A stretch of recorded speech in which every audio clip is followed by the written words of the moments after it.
My series, Harlots, Housewives and Heroines, about the women of the 17th century, has been on BBC4, and the book that you need is Cavalier, the story of a 17th century playboy. The relationship is that this is a biography, well, kind of a special biography that I wrote of William Cavendish, who's the archetypical 17th century Cavalier. He loves horses, women, and building country houses. And his wife, Margaret Cavendish, who's also in here, is one of the key feminist thinkers of the 17th century. So you can't look at the history of women in the 17th century, as we did in the series, without looking at these two individuals as well.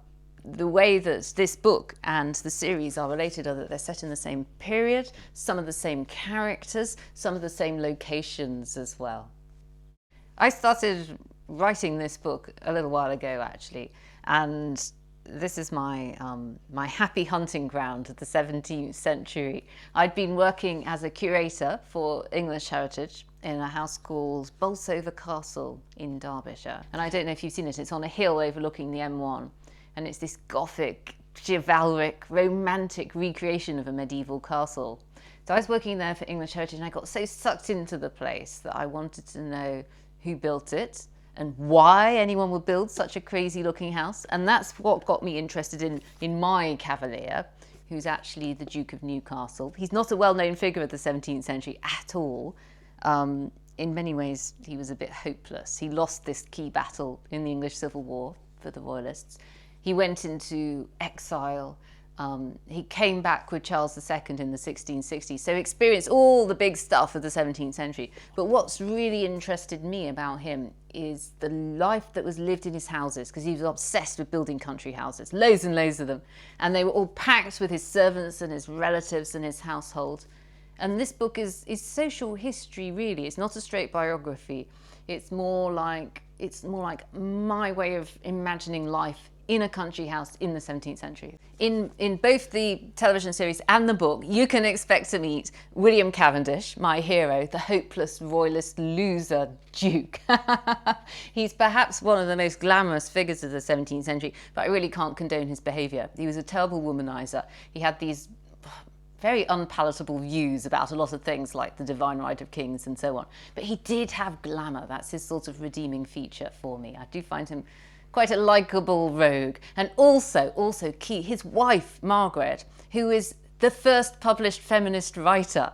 And she's one of my heroines in the series, Harlots, Housewives and Heroines. And part 3 is all about these pioneer women who broke boundaries, the first actresses, the first scientists, the first writers like Margaret Cavendish. And the 1660s in particular are a really interesting time for women because they start to do all sorts of things they haven't done before, like take part in political debates at court, like become scientists and actresses and published writers for the first time.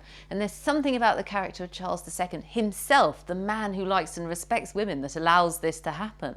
And actually, as time goes on, you see some of these freedoms being taken away again as kind of a step backwards for women. But history never goes in straight lines. And other things that I discovered was that innovations like the introduction of the male doctor and the forceps in the process of childbirth were good. It saved lives. Of course, this is great. But at the same time, it squeezes out the wise old midwife and all of her practical experience. And there's another thing that's really interesting about Enlightenment science. As people get a better understanding of the human body, they discover that it is not essential for a woman to have an orgasm to conceive. Now, people believed this up until the late 17th century. So do you know what? Women in the 17th century were having an awful lot of good sex because their husbands wanted them to be producing children. And the Enlightenment sort of demolishes this. I think that in this book there are lots of servants, and everybody who lived and worked in the houses that I've explored, like Bolsover Castle and Welbeck Abbey and Nottingham Castle, they're all real people. I feel like I personally know them. I've just been through every detail of their lives as they're available in the archives. But in our series, we went wider than that, and we covered people whose names we don't know, and we looked at the universal experience of childbirth, or of being accused of witchcraft, or of being put in the skull's bridle because you criticised your husband too openly. We went out and about a bit more into into ordinary people's houses, I suppose. But also some of the same characters do crop up because they're at the court, we know their names, we know a lot about them, like William Cavendish, like his wife Margaret, like Charles II himself. And another thing that I enjoyed was a little tiny bit of dressing up and trying things out, which is what I particularly enjoy about making television programmes. So we broke into St James's Park one night to investigate the kind of scurrilous goings on that the Earl of Rochester records in merry Restoration London.